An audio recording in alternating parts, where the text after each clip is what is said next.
और सैकड़ों संगठनों की ओर से भारत रत्न की मांग की जाती रही, लेकिन न कांग्रेस की सरकार ने इस पर ध्यान दिया और न कांग्रेस के लिए लाठी चलाने वाली राष्ट्रीय जनता दल ने इसका ध्यान दिया। विदित हो कि राष्ट्रीय जनता दल कांग्रेस की हमेशा समर्थक बनके रही है। लालू प्रसाद रेल मंत्री भी थे, लेकिन कभी भी कर्पूरी जी पर ध्यान नहीं दिया।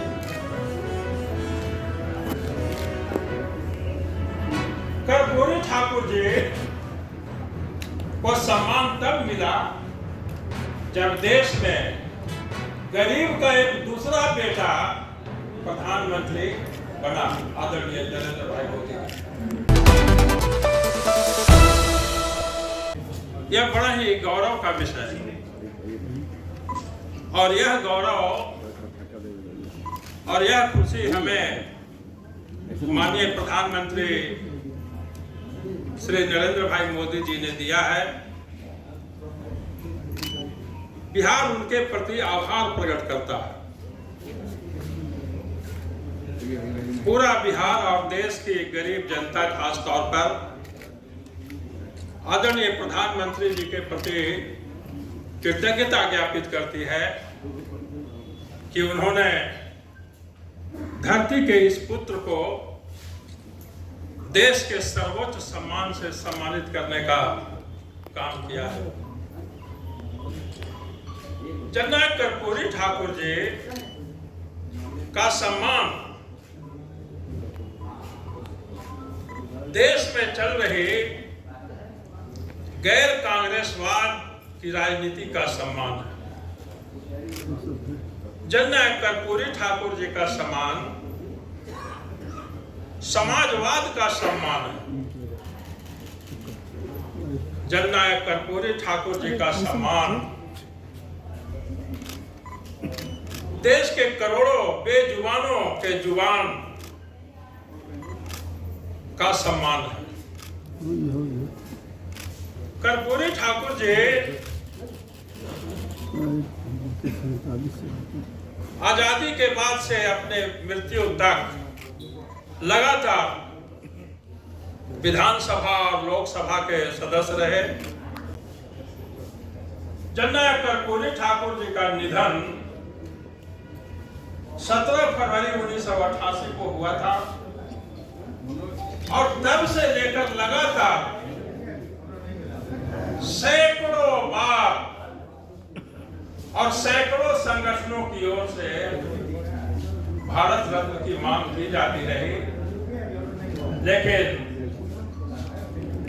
न कांग्रेस की सरकार ने इस पर ध्यान दिया और न कांग्रेस के लिए लाठी चलाने वाली राष्ट्रीय जनता दल ने इसका ध्यान दिया। विदित हो कि राष्ट्रीय जनता दल कांग्रेस की हमेशा समर्थक बनके रही है। लालू प्रसाद रेल मंत्री भी थे, लेकिन कभी भी कर्पूरी जी पर ध्यान नहीं दिया।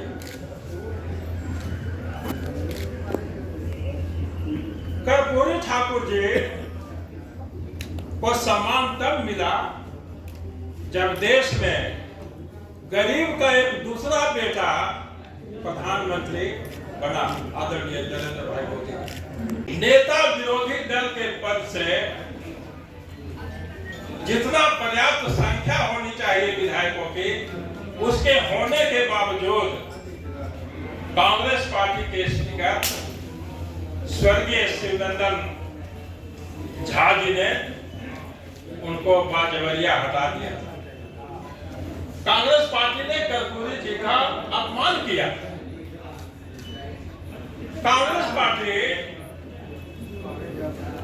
ने भारत रत्न को एक परिवार के सम्मान का जरिया बना दिया और हद तो तब हो गई जब देने वाला खुद अपने को ही सम्मानित करने लगा। 1955 में नेहरू जी ने खुद को सम्मानित प्रधानमंत्री रहते खुद को अपना ही प्रस्ताव लेके अपने सम्मानित कर दिया। और जब पिता ऐसा किया तो बेटी कहां पीछे रहने वाली थी। स्वर्गीय इंदिरा गांधी जी ने भी 1971 में स्वयं को सम्मानित कर दिया। 1991 में कांग्रेस पार्टी ने राजीव गांधी को भी सम्मानित कर दिया। 3 पीढ़ियों को भारत रत्न के अलंकरण से अलंकृत कर देने वाली कांग्रेस पार्टी डॉक्टर अंबेडकर साहब को, जननायक कर्पूरी ठाकुर जी को, सरदार वल्लभ भाई पटेल जी को, ऐसे महापुरुषों को कभी सम्मानित करने का काम नहीं किया। ये अंबेडकर साहब जिन्होंने हमें संविधान दिया, अंबेडकर साहब को भी भारत रत्न केंद्र की उस सरकार ने सम्मानित किया जिस सरकार को भारतीय जनता पार्टी का समर्थन